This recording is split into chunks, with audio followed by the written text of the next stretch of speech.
네, 오늘 이 사무엘상 9장 말씀을 이렇게 함께 돌아가면서 읽어봤습니다. 전체 다 읽어봤을 때 그냥 우리가 딱 느낄 수 있는 게 뭐죠? 우리가 이 사무엘상 9장을 통해서 이렇게 뭐 어려운 건 없습니다.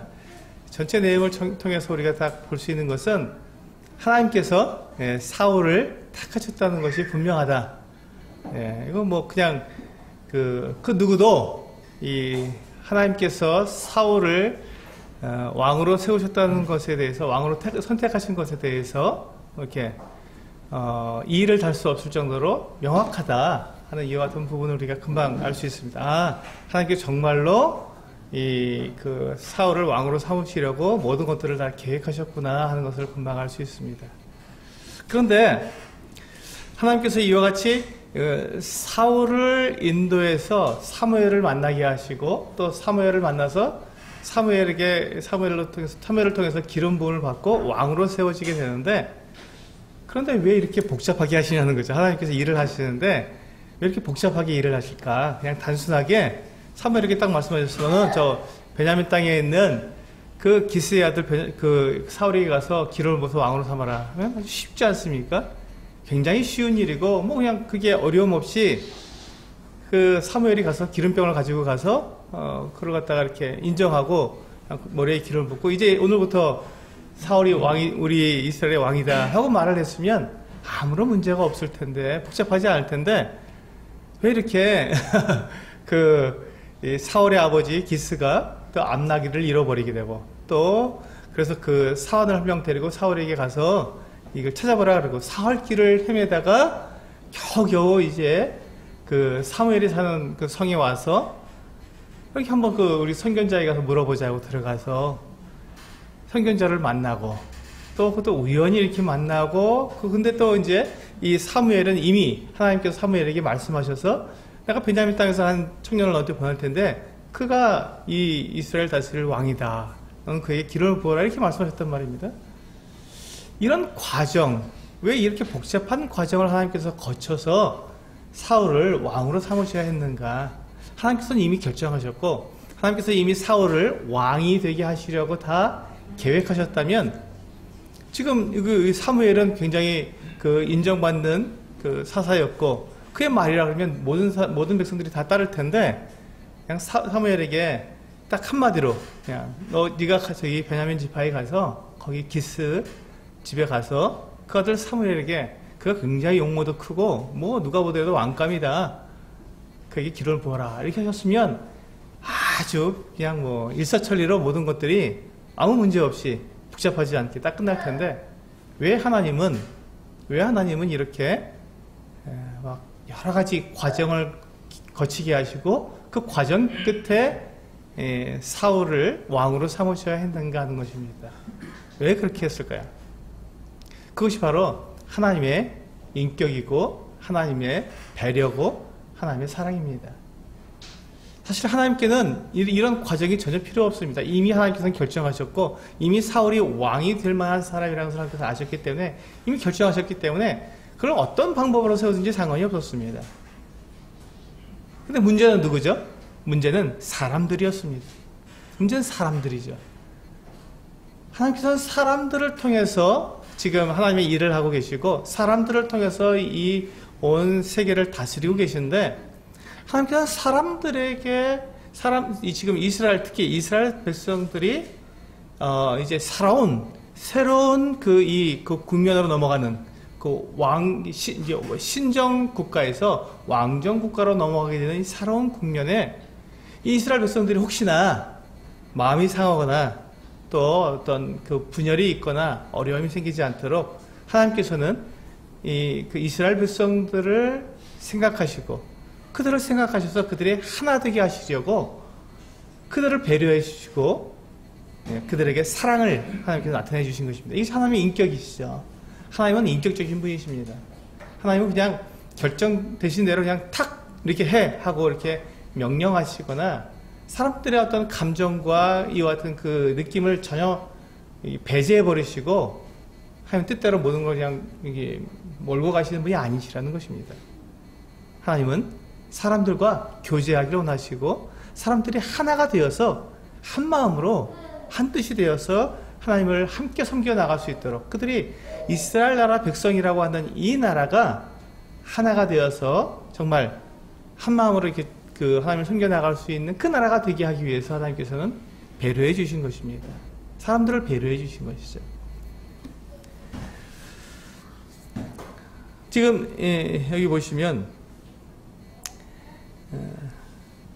하나님께서는 이미 이 사울을 왕으로 세우셨지만 이 사람들이 이스라엘 백성들이 그렇다면 이 사울을 왕으로 받아들일 준비가 되어 있느냐 하는 것입니다. 그들이 하나님께 우리 왕을 세워주소서 하고 그들이 분명히 외쳤지만 이제 하나님께서 이 사울을 세우셨을 때 그 사울을 이 이스라엘 백성들이 과연 받아들일 수 있겠느냐 하는 것입니다. 이 부분에서 우리는 하나님의 배려가 들어있는 것이라고 생각을 할 수 있습니다. 하나님께서 지금 사람들을 배려하셨는데 하나님께서는 사람들을 배려하실 때 세 부류의 사람을 배려하셨습니다. 세 부류의 사람을 배려하셨습니다. 그래서 자세히 보시면 첫 번째가 누구를 배려하셨습니까? 사무엘. 사무엘이라는 사람을 배려해 주셨습니다. 두 번째로 누구를 배려해 주셨을까요? 이스라엘 전 백성들입니다. 이스라엘 백성들 전체를 하나님께서 배려해 주셨습니다. 세 번째는 누구를 배려해 주셨을까요? 이제 사울이죠. 이제 남은 당사자, 주인공인 사울을 배려해 주셨습니다. 이렇게 세 부류의 사람을 하나님께서는 배려해서 이와 같은 과정을, 복잡한 절차를 밟게 하신 것입니다. 그렇다면 지금 이 사무엘을 배려하셨다는 것이 무슨 뜻일까요? 그것은 지금 이 사무엘은 가만히 한번 생각해 보시기 바랍니다. 지금 사무엘의 마음이 어떻다고요? 지금 사무엘의 마음은 백성들이 자기를 버렸다고 생각합니다. 이게 사사 필요 없으니까 우리가 왕을 세워주시오 라고 말한 것에 대해서 이 사사였던 이 사무엘은 굉장히 많은 충격을 받았고 힘들었습니다. 그래서 하나님께 나아가서 아뢰는 것이죠. 하나님, 저들이 저를 버리고 왕을 세워달라고 합니다 라고 하나님께 그가 나아가서 그렇게 기도했을 때 하나님께서 너를 버린 게 아니라 나를 버린 거다. 이렇게 하나님께서 이 사무엘을 위로해 주시고, 그러나 이것은 그들이 원하는 거니까 이렇게 세워줘라. 왕을 세워줘라. 이제 새로운 나라, 새로운 모습으로 가게 될 테니까 이제 그들이 원하는 대로 세워줘라 하고 말씀하셨습니다. 이때 사무엘의 마음은 굉장히 어려웠을 거예요. 왜냐하면 그가 평생을 정말 이 이스라엘 백성들을 위해서 바쳤고 헌신했고 그는 게으르지 않았습니다. 게으르지 않고 계속 다니면서 이스라엘 백성들을 하나님께로 향하게 하도록 그의 사사직분을 정말 열심히 했습니다. 그런데 그가 만약에 여기에서 그냥 갑자기 왕이 세워지고 그는 역사의 뒤안길로 이렇게 사라져버리고 백성들 가운데서 잊혀져 버린다면 얼마나 그가 슬프고 괴롭고 어렵겠습니까? 그래서 하나님께서 이 사무엘에 대해서 배려해 주셨습니다. 사무엘아, 지금 백성들이 너를 버린 게 아니라 나를 버렸다 하시면서, 그렇다면 이제 너는 백성들이 너를 버린 것 같느냐? 아니다. 나는 너를 끝까지 너를 쓰겠다. 나는 너희 하나님이고 내가 너를 세웠기 때문에 나는 너를 끝까지 너를 세울 것이다. 너를 끝까지 영예롭게 할 것이며 네가 끝까지 나와 함께 이 이스라엘을 위해서 너는 일을 해야 한다 하고 사무엘을 하나님께서 끝까지 버리지 않으시고 포기하지 않으시고 끝까지 사용하시는 것입니다. 어떻게? 이스라엘의 왕을 세우는 일에 사무엘을 쓰시는 것이죠. 사무엘아, 너는 지금 사사야. 내가 너를 택했어. 내가 너를 세웠다. 그러니 너를 내가 그냥 버리지 않겠다. 내가 끝까지 너를 세우마. 너희 마지막까지 내가 너를 충성스럽게 너를 내가 돌봐주마 하고 하나님께서는 이 사무엘에게 이렇게 말씀하시고, 그가 지금 이 신정국가에서 왕정국가로 넘어가는 이 새로운 이 지평을 여는 마치 선구자의 모습으로서 그 사무엘을 사용하신 것입니다. 어쩌면 사무엘은 이제 자기가 그냥 사람들에게 버림받고 잊혀진, 그렇게 해서 그냥 조용히 사라져버리는, 그것은 쓸쓸한 자기의 그 마지막 모습을 생각할 수도 있었지만 하나님께서는 아니다. 너는 끝까지 나의 종이고 나의 사람이다 하면서 그가 이 새로운 시대를 여는 선구자의 모습으로 그를 사용해 주신 것이죠. 하나님께서 이렇게 사무엘을 배려해 주셨습니다. 그렇습니다. 하나님은 이렇게 사람들에 대해서 끝까지 사랑하시는 분이십니다. 끝까지 사랑하시는 분이십니다. 두 번째로 하나님께서는 이스라엘 백성들에 대한 배려를 해주셨습니다. 이스라엘 백성들이 지금 왕을 세운다고 했지만 그들은 지금 12지파로 지금 이렇게 나눠져 있었습니다. 그들이 만약에 왕을 세운다면 어느 지파에서 누가 왕이 되어야 할까를 지금 계산하고 있었을 것입니다. 만약에 왕을 세운다면 어느 지파에 누가 세워져야 우리에게 유리한가, 우리가 더 많은 권세를 가질 수 있는가 하는 것들을 이스라엘 백성들은 나름대로 다 생각하고 자기 이익대로 판단하고 그리고 계산해서 그렇다면 누가 돼야겠다라고 이미 마음속에 계산을 하고 있을지도 모르겠습니다. 만약에 그렇게 된다면 어떻게 될까요? 만약에 그렇게 된다면 사람들이 각자의 주장대로, 각자의 힘대로, 각 지파의 어떤 그 권력의 크기대로 서로 주장하고 서로 자기 이익대로 그렇게 왕을 세우게 된다면, 그렇다면 그 이스라엘 나라는 사부효이 될 것입니다. 뻔하죠. 갈등이 일어날 것이고, 왕을 세웠지만 그 왕을 누가 인정하겠습니까? 자꾸 내리려고 그러고, 새로운 왕을, 우리 집에서 나오는 이 사람이 왕이 되어야 한다고 계속해서 갈등과 다툼과 시기와 이와 같은 그 분쟁이 이스라엘 나라 가운데 있었을 것입니다. 특별히 지금 이스라엘에는요, 이스라엘에 지금 강력한 두 지파가 있었습니다. 첫 번째는 에브라임이라고 하는 지파입니다. 이 에브라임이라는 지파는 지금 이스라엘의 가장 중앙부에 가장 좋은 땅에 가장 넓은 그 지역을 그들이 차지하고 있었습니다. 그리고 그들은 요셉의 자손이었고, 요셉의 둘째 아들로서 야곱에게 축복을 받을 때 그는 굉장히 큰 축복을 받았습니다. 장자의 축복을 받았습니다. 므낫세가 장자였지만 이 에브라임과 손을 엇맞춰서 에브라임에게 장자의 축복을 해줬기 때문에 이 에브라임은 지금 굉장히 크고 또 권세 있고 그리고 강력한 지파였습니다. 그리고 지금 그들이 가나안 땅에 들어와서 지금 그 이스라엘 전체를 다스리는 데 있어서 실로가 에브라임 지파 속에 있었습니다. 실로라는 지역이 거기에 이제 성막이 있었고 거기에서 이 사사들이 다스렸는데 에브라임 지파 가운데 실로가 있었기 때문에 에브라임이 바로 그 이스라엘의 그 중심 역할을 했던 것이죠. 그러니까 당연히 에브라임 사람들은 우리 에브라임에서 왕이 나와야 된다라고 생각했었을 것입니다. 또 하나의 그 강력한 지파가 어떤 지파였을까요? 유다 지파였습니다. 유다 지파. 왜냐하면 유다 지파는 한번 생각해 보시기 바랍니다. 그들이 가나안 땅을 여호수아와 함께 정복하러 갈 때 누가 가장 먼저 선봉에 섰습니까? 유다가 섰습니다.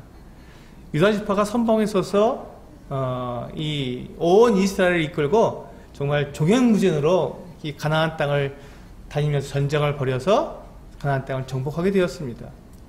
유다만큼 이렇게 강력한 지파가 없었습니다. 그렇게 호전적이고 그렇게 하나님께 순종적이고 그렇게 하나님께 쓰시는 그런 민족이 없었습니다. 다만 유다는 남쪽으로 좀 치우쳐서 그 땅을 가졌을 뿐이지 그 땅의 크기는 가장 컸습니다. 어마어마하게 컸죠. 남쪽에 있는 전체를 다 유다가 가지고 있었으니까요. 시므온 지파가 이 유다와 함께 있었다가 시므온 지파는 유다의 양 이렇게 동화되어 버리고 없어져 버렸습니다. 그 정도로 유다는 굉장히 강력한 지파였고 어마어마하게 큰 지파였습니다. 그렇기 때문에 아무리 생각해 보아도 유다 지파 사람들은 당연히 왕이 나온다니 우리 유다 지파에서 나와야 된다고 생각했을 것입니다. 이렇게 에브라임 지파는 에브라임 지파대로 또 유다 지파는 유다 지파대로 그렇게 각 지파에서 자기 지파에서 왕이 나와야 된다고 생각했었을지도 모르겠습니다. 이런 가운데서 만약에 에브라임이나 유다에서나 왕이 나왔다면 어떻게 될까요? 당연히 나라가 나눠질 수밖에 없습니다. 그리고 인정하지 않을 것입니다. 왜 그 왕이 되냐 하고 계속해서 그 왕에 대해서 불평과 불만을 그치지 않았을 것입니다. 그래서 하나님께서는 이 에브라임이든 유다든 아니라 하나님께서 원하는 그 사람을 세우셔야 했기 때문에 하나님께서 그와 같은 이와 같은 과정을 통해서 그 사람이 에브라임이든 유다든 또 어떤 지파든 간에 상관없이 하나님께서 세우셨던 것이 분명하게 드러나게 될 때, 모든 사람들 앞에서 인정이 될 때, 그렇다면 아무도 그것에 대해서 불평할 수 없고 불만할 수 없기 때문에 하나님께서 그렇게 하셨습니다. 근데 하나님께서는 어느 지파에서 지금 왕을 세우십니까? 초대 왕을? 이스라엘 초대 왕을? 베냐민 지파였습니다. 베냐민 지파는 밑에는 유다 지파고 위에는 에브라임 지파고 사이에 딱 껴있는 조그마한 지파였습니다. 하나님께서 절묘하게도 유다도 아니고 에브라임도 아니고 그 사이에 껴있는 베냐민 지파에서 이스라엘의 첫 번째 왕을 세워주신 것입니다. 정말 놀랍죠.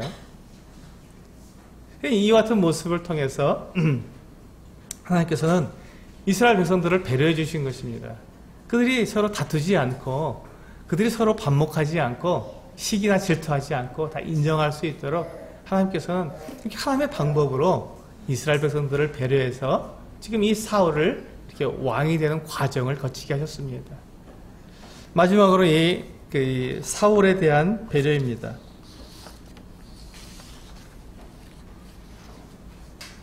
사울은 자신이 왕이 된다는 것을 전혀 생각하지 못했습니다.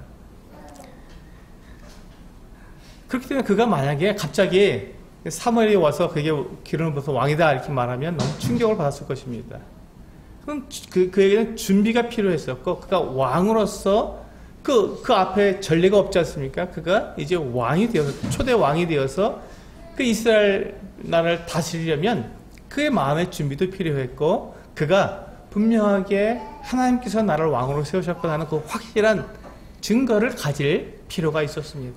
그것이 없다면 이 사울이 왕으로서 담대하게 백성들 앞에서 이 왕권을 유지하기가 어려웠을 것입니다. 그런데 지금 사울이 이 사무엘을 만나는 과정을 보시면 그건 전혀 예상하지 할 수 없었던 그런 과정이었고, 그럼에도 불구하고 그가 사무엘을 만났을 때 하나님께서 너를 나에게 인도했다. 그리고 네가 지금 찾던 4월 전에 잃어버렸던 그 안락이 이미 찾았다. 걱정하지 말아라. 하나님께서 너를 갖다가 이제 이 잔치자리에 초대하기 위해서 내가 벌써 이 요리인에게 이 넓적다리 이 부분을 이미 맡겨두었고 이제 그것을 요리해서 나왔으니 이제 너 앞에 놓고 먹어라. 이것이 너의 몫이다. 네가 이제 왕으로 세워질 것 같은 자다 하고 사무엘이 이렇게 말을 했을 때 사울은 자기가 뭐 왕이 되고 싶어서 한 것도 아니고요. 그냥 어떻게 오다 보니까 거기까지 오게 됐는데 그 모든 것들이 다 하나님께서 준비해 놓으신 것들이었다는 것을 알게 되었을 때 그는 그것을 부인할 수 없었던 것입니다. 물론 우리 10장에 가서 보면은 사울이 그럼에도 불구하고 이 짐 뒤에 숨어서 그가 왕이 되는 것을 두려워했던 것이 사실입니다. 이 같은 모습들을 보게 될 때 하나님께서는 지금 사무엘도 배려해 주셨고 이스라엘 백성들도 배려해 주셨고 사울 그 본인도 배려해 주셔서 그가 왕이 되는 과정 가운데서 전혀 어려움이 없도록 전혀 두려움이 없도록 그리고 모든 사람들이 사울을 왕으로 세우는데 갈등이 없도록 그렇게 배려했던 것입니다. 그래서 하나님께서는 이와 같이 이 이스라엘 백성들을 인도에 가실 때 하나님의 방법은 어떤 독재적인 방법이 아니었습니다. 인격적인 방법이었고 사람들을 배려했고 특별히 이스라엘 백성들이 하나가 되도록 그와 같이 그들에게 하나님의 이 사랑을 나타내 주신 것이죠. 하나님의 방법은 언제나 이렇습니다. 언제나 이렇습니다. 놀랍게도 하나님께서 사람을 사용하실 때는요, 언제나 이와 같이 정말 하나님께서 사람들을 배려해 주시고 또 갈등이 없도록 하나가 되도록 그렇게 해서 사람을 세우시는 것들을 보게 됩니다. 지금 구약 성경에서 우리가 사무엘상 9장과 10장에서 이 같은 것들을 보게 될 텐데 하나님께서 그럼 신약에서는 어떻게 하셨을까요? 신약에서도 과연 그런 방법으로 사람들에게 배려해 주시고 인격적으로 대하시면서 그렇게 이런 복잡한 절차를 거쳐서 사람들이 하나가 되게 하셨을까요? 네, 그렇습니다. 어디에서 그것이 나올까요? 예, 사도행전 10장에 보면 그 같은 장면이 나옵니다. 한번 열어보시겠습니다. 사도행전 10장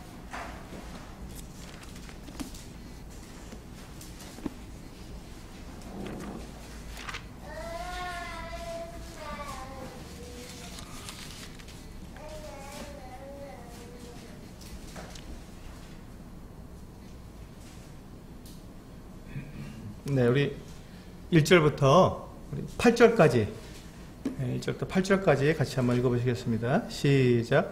가이사랴에 고넬료라 하는 사람이 있으니 이탈리아 부대라 하는 군대의 백부장이라.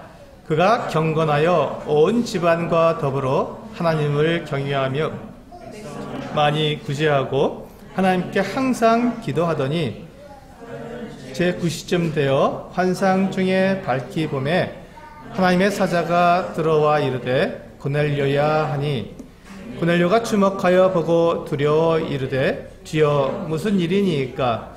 천사가 이르되 내 기도와 구제가 하나님 앞에 상달되어 기억하신 바가 되었으니 내가 지금 사람들을 요빠에 보내어 베드로라 하는 시몬을 청하라. 그는 무두장이 시몬의 집에 유숙하니 그 집은 해변에 있다 하더라. 마침 말하던 천사가 떠나매 고넬료가 집안 하인 둘과 부하 가운데 경건한 사람 하나를 불러 이 일을 다 이루고 요빠로 보내니라. 여기 보시면 이제 그 가이사랴라고 하는 지방의 그 로마의 백부장입니다. 이 사람은 주둔군이죠. 식민지에 주둔한 주둔군입니다. 이탈리아에서 온 부대에 이 백부장이었던 100명의 그 군사를 거느렸던 장교입니다. 이 사람이 고넬료가 이제 가이사랴에서 주둔하면서 어찌됐는지 하나님을 믿게 되었고 하나님을 섬기는 하나님을 경외하는 사람이 되었습니다. 이 사람은 이방인이었기 때문에 이 하나님을 하나님을 섬길 수는 없었지만 유대인으로서 섬길 수는 없었지만 이 사람이 이제 개종한 것 같지는 않습니다. 왜냐하면 하나님을 경외하는 사람이었기 때문에 그는 여전히 이방인으로서 있었지만 유대교로 이렇게 그 사람이 개종하지는 않았습니다. 만약 개종했다면 이 사람은 이제 하나님을 경외하는 사람이 아니라 이방인 중에 그 하나님을 믿는 사람으로 이렇게 표현이 됐을 것입니다. 근데 이 사람이 개종한 사람은 아니기 때문에 경외하는 사람 이렇게 되었습니다. 만약에 이 사람이 개종을 했다면 할례를 받고 유대인과 동일한 그 같은 율법과 이 모든 것들을 지켜야 할 의무를 지닌 그런 사람이 되었을 것입니다. 근데 거기까지 가지는 않고 이 사람이 하나님을 경외하는, 하나님을 두려워하는 사람으로서 율법을 읽고 율법을 묵상하며 이렇게 지내는 그런 가운데 하나님의 마음을 알아서 지금 가난한 사람들을 돕고 기도하는, 항상 기도하는 그 같은 모습을 그가 보여주고 있었습니다. 그래서 하나님께서 이 하나님께서 고넬료에게 은혜를 베푸시고 그를 구원하시기 위해서 베드로를 사용하시기로 하셨습니다. 그런데 그냥 하나님께서 베드로에게 야, 너 이제 저 가이사랴에 가서 고넬료를 만나서 그게 복음을 전해라. 이렇게 하셨으면 아주 쉬운 건데 그렇게 하지 않으시고 지금 이 베드로가 요빠에 머물고 있었는데 가이사랴에서 요빠까지는 하루길이 넘습니다. 그래서 중간에 하루를 쉬고 와야 되는데 이같이 이 가이사랴에서 요빠까지 이 고넬료에게 나타나셔서 천사를 보내셔서 고넬료에게 말씀하셔서 고넬료가 그 사인들을 보내서 베드로를 데리고 오도록. 참 어렵죠. 그냥 베드로가 가면 되는데 꼭 굳이 고넬료에게 말씀하셔서 이 고넬료가 하인들을 보내서 이 베드로를 데리고 다시 가이사랴로 가도록 그렇게 했던 것입니다. 이와 같은 과정을 거치는데 이 고넬료가 이와 같이 천사의 같은 이 보내심을 받고 전함을 받고 하인들과 자기 부하 세 사람을 이 요빠로 보내서 이 베드로를 만나게 합니다. 근데 이 세 사람이 요빠에 있는 베드로가 이렇게 머물고 있는 그 집 근처에 왔을 때 베드로가 그때 그 집, 그 옥상이죠. 요즘 말로 하면 옥상이 여기 성경엔 지붕이라 되어 있습니다. 지붕에 올라가서 기도하고 있는데, 이제 밥 먹을 때가 된 거에 시작한 거예요. 그래서 비몽사몽광, 이렇게, 이거 황홀할 때라 되어 있습니다. 정신을 막 잃을 때. 그렇게 되었을 때 그가 환상을 보게 되었습니다. 하늘에서 보자기 같은 그릇이 내려오는데 그 안에 각종 네 발 달린 짐승들이 있었습니다. 근데 짐승들은 유대인들이 먹을 수 있는 그 같은 정한 짐승이 아니라 유대인들이 먹을 수 없는 부정한 짐승들이었습니다. 그런데 하늘에서 소리가 나서 베드로야, 네가 이제 일어나서 저 그 짐승들을 잡아먹어라 하고 말씀하셨습니다. 근데 베드로가 보니까 자기가 먹을 수 없는 유대인으로서 어떻게 그 부정한 그 짐승을 잡아먹겠습니까? 하고 지금 저는 못 먹습니다. 저는 여태까지 그 부정한 것을 먹은 적이 없습니다. 하고 그가 거절했습니다. 이렇게 3번씩이나 그 같은 일이 있은 다음에 이 보자기가 들려서 하늘로 올라가 버리고 말았습니다. 그것이 무슨 뜻인가 하고 베드로가 막 생각할 때 이 세 사람이 그 베드로가 지금 있는 그 집에 그 앞에 와서 이 집에 베드로라는 사람이 있습니까? 하고 불렀던 것입니다. 바로 그때 성령께서 베드로에게 말씀하십니다. 내가 이제 저 사람들 너에게 보냈다. 그러니까 의심하지 말고 저 사람들 따라가라 하고 성령께서 베드로에게 말씀해 주십니다. 굉장히 복잡하지 않습니까? 처음부터 그냥 성령께서 베드로에게 너 저 가이사랴로 가서 고넬료에게 복음 전해라 이렇게 했으면 너무 쉬운데 굉장히 어렵게 지금 일을 하고 계십니다. 그 이유가 뭘까요? 배려하는 것이었습니다. 배려 때문에 그렇습니다. 이 베드로가 이제 이 성령의 음성을 듣고 그 사람 세 사람을 갖다가 이제 영접한 뒤에 그들이 이제 여기 온 이유를 말했죠. 그 이야기를 듣고는 그럼 같이 가자 하고 거기서 자고 다음날 아침에 일찍 출발했습니다. 그리고 그 다음에 이제 가이사랴에 도착했는데 가 보니까 이 고넬료라고 하는 사람이 정말로 자기 가족뿐만 아니라 친척들까지 다 불러 모아놓고 하나님의 말씀을 듣기 위해서 준비하고 있었습니다. 그때 베드로가 혼자 간 것이 아니라 그 요바에 있는 6명의 형제들과 함께 갔습니다. 함께 가서 거기서 이 베드로가 고넬료의 집 사람들에게 이제 복음을 전했는데 이 가족들이 이 복음을 듣고는 다 구원을 받아버린 거예요. 성령께서 오셔서 그들에게 다 임했습니다. 그 모습을 보고 깜짝 놀랐던 것이죠. 이방인들이 성령을 받는구나 하는 것을 보고 깜짝 놀랐던 것입니다.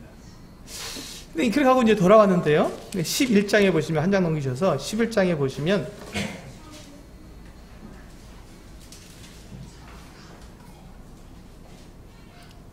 네, 1절부터 4절까지 한번 같이 읽어보시겠습니다. 11장 1절부터 4절까지 시작. 유대에 있는 사도들과 형제들이 이방인들도 하나님의 말씀을 받았다함을 들었더니 베드로가 예루살렘에 올라갔을 때 할례자들이 비난하여 이르되 내가 무할례자의 집에 들어가 함께 먹었다 하니 베드로가 그들에게 이 일을 차례대로 설명하여 그렇습니다. 여기 보세요. 지금 문제가 생겼습니다. 유대인들은 이방인의 집에 들어가서 음식을 먹을 수 없게 되어 있습니다. 그들의 그 규례입니다. 왜냐하면 이방인들은 그들에게 부정한 그 짐승을 잡아서 먹기 때문에, 부정한 음식을 먹기 때문에 그들이 먹었던 어떤 그 음식 도구라든지 접시라든지 뭐 수저라든지 모든 것에 여하튼 간에 그 부정한 음식에 그 어떠한 흔적이라도 남아있다면 그것을 그들이 대할 수 있기 때문에 좀 끔찍히 여기는 것이죠. 결코 이 이방의 집에 들어가서 그들이 먹던 모든 이 음식 도구를 가지고, 가지 도구를 가지고 그들이 음식을 먹을 수 없었습니다. 그래서 이방인 집에 들어갈 수가 없었던 것이죠. 자체가 금지되어 있었습니다. 근데 이 베드로와 이 6명의 형제들이 이방인 고넬료의 집에 가서 거기서 복음도 전하고 또 거기서 먹고 자고 그러고 돌아왔다는 얘기를 듣고는 난리가 난 것이죠. 어떻게 그렇게 할 수 있냐고 정죄를 했던 것입니다. 그때 베드로가 그들에게 차례대로 설명했습니다. 하나님께서 우리에게 이렇게 임하셨다. 내가 그 기도하는데 이 보자기 같은 거는 그래서 보았다. 그리고 하나님께서 그것을 잡아먹으라 했다. 보니까 그게 바로 이방인들에게 가라는 얘기 아니었겠느냐. 그리고 내가 그 고넬료가 보는 사람들이 딱 왔을 때 성령께서 나에게 말씀하셨다. 그들 따라가라고, 의심하지 말라고. 그래서 가서 우리가 복음을 전했더니 놀랍게도 성령께서 그들에게 임하셨다. 근데 그걸 베드로 혼자 얘기한 것이 아니라 6명의 형제들이 똑같이 증언을 해준 거예요. 똑같이. 그래서 이제 11장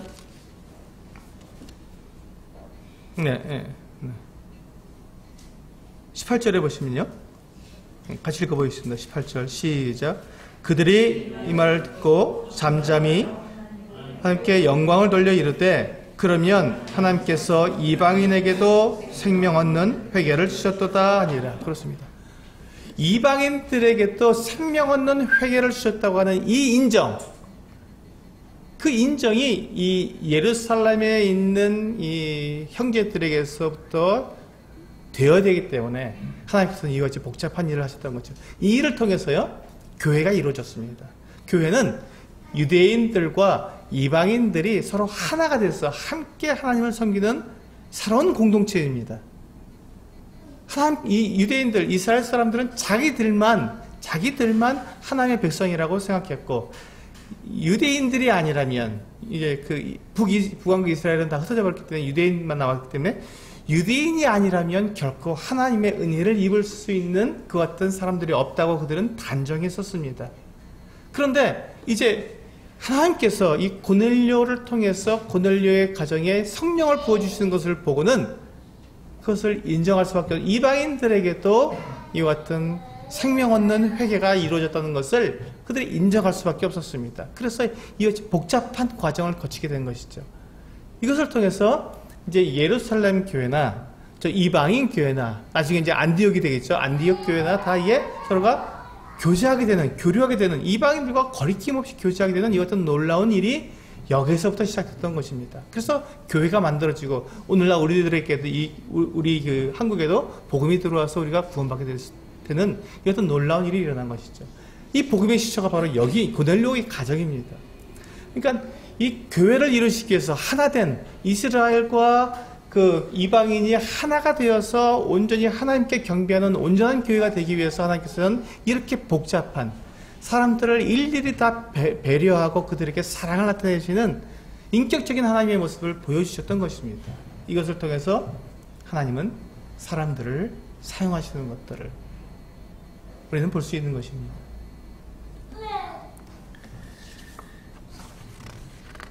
하나님께서 이 사무엘을 통해서 사울을 세우실 이 같은 여러 가지 과정을 이루게 하셨습니다. 그리고 그 과정을 통해서 하나님께서는 하나님이 세우시는 놀라운 하나님의 사람을 드러내 주셨습니다. 그리고 그것을 모든 사람들이 다 인정할 수밖에 없도록, 그리고 모든 사람이 다 하나가 될 수 있도록, 그래서 정말 하나님이 하시는 일답게 하나님의 사람이 세워질 수 있도록 그렇게 하셨던 것입니다.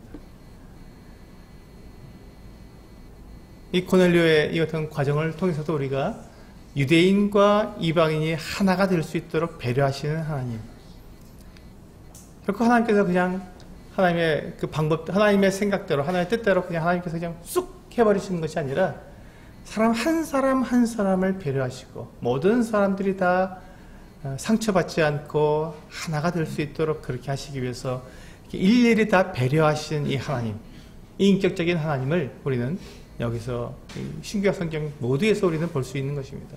그렇습니다. 하나님께서 사람을 세우실 때는 이와 같이 배려하시고 또 분명하게 그 누구도 부인할 수 없는 그 같은 놀라운 하나의 방법을 나타내 주셔서 하나가 되게 하십니다.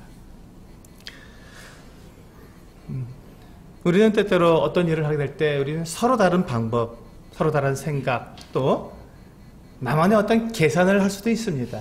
이렇게 돼야 돼, 이것이 옳아 하고 우리는 생각할 수 있습니다. 그러나 하나님은 하나님의 방법을 가지고 계십니다. 우리 사람들과 다른 방법, 우리 사람들과 다른 생각, 우리 사람들과 다른 길을 하나님께서는 가시는 것이죠. 그런데 그 방법을 우리에게 나타내시고 그 길로 우리를 인도하시기 위해서 하나님은 독재자적인 강압적인 방법이 아니라 배려하시고 사랑하시고 인격적으로 우리를 대하셔서 한 사람 한 사람 다 하나님께 이렇게 인정해서 나올 수 있도록 그렇게 행하신다는 것입니다.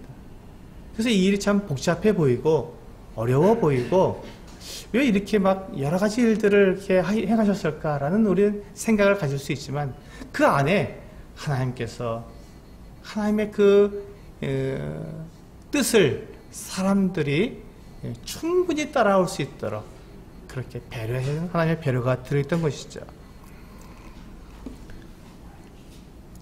하나님께서는 그 이스라엘의 초대 왕을 에브라임도 아니고 유다도 아닌 이 베냐민 지파에서 세우셨습니다. 그리고 아무도 예상하지 못했던 그 인물, 이 사울을 세우셨습니다. 그리고 그를 세우실 때 아무도 이 같은 방법으로 세우시리라고는 생각하지 못했습니다. 근데 이 방법이 10장에 가서 보시면요, 완벽한 방법이었고, 그래서 모든 사람들이 이 사울을 왕으로 세우는데 어려움이 없었습니다. 하나님께서는 이 지금 이스라엘의 왕으로 세우시는 이 사울을 세우실 때 그 목적이 있었습니다. 하나님은 사울을 세우셔서 그로 하여금 블레셋을 물리치도록 그런 분명한 목적을 가지시고 사울을 왕으로 세우셨습니다. 사울은 그 키가 다른 사람들보다 어깨보다 한 30cm 더 컸던 것 같습니다. 엄청나게 컸죠.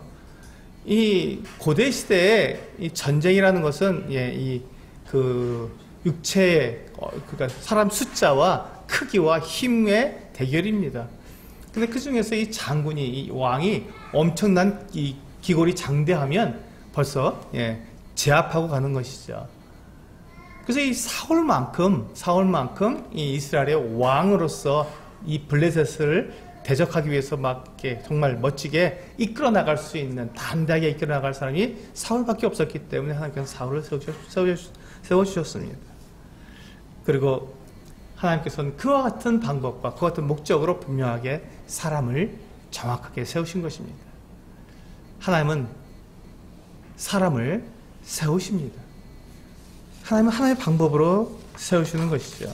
그래서 오늘 사무엘상 9장의 제목은 하나님이 세우시는 사람이라는 제목으로 제가 말씀을 드렸습니다. 하나님이 세우시는 사람. 하나님이 세우시는 사람. 하나님은 사람을 세우실 때 배려하시고 사랑하시고 또 인격적으로 대하셔서 사람을 세우십니다. 하나님이 이렇게 사람을 각각 세워주셔서 그것들로 하여금 하나님을 섬기게 하시고 하나 되게 하십니다. 이제 우리 서수익교도 동일하게 우리가 같이 한 공동체로서 연합체로서 하나님을 섬겨나가고 있는 하나님의 교회입니다. 우리 한 식구들이죠. 이제 우리 서수익교 점점 더 이게 성장하고 발전함에 따라서 우리들 가운데서도 일꾼들이 세워져야 할 것입니다. 그리고 우리는 하나님께서 우리 교회 서수익교에 주신 비전이 있습니다. 그 비전을 이루기 위해서는 정말 많은 일꾼들이 필요합니다. 한두 명이 아니라 훨씬 더 많은 사람들이 필요합니다. 그래서 우리가 그 같은 일꾼들이 세워지고 그들로 하여금 하나님께서 우리에게 주신 비전을 이뤄나가게 하게 될 때 우리는 어쩌면 우리도 나름대로의 내 생각, 내 방법 또 내 계산이 들어갈 수도 있을 수 있습니다. 그러나 그런 같은 것들을 우리가 하나님 앞에서 다 내려놓고 하나님께서 우리에게 앞서서 행하시는 하나님의 방법, 하나님의 배려, 하나님께서 우리 앞에서 세우시는 것 같은 사람들을 우리가 알아보고 그들이 인정하고 그들을 통해서 하나님의 일이 하나님의 일답게 이루어질 수 있도록 그와 같이 우리가 함께 한 마음이 되고 한 뜻이 되어서 나아가야 할 것입니다.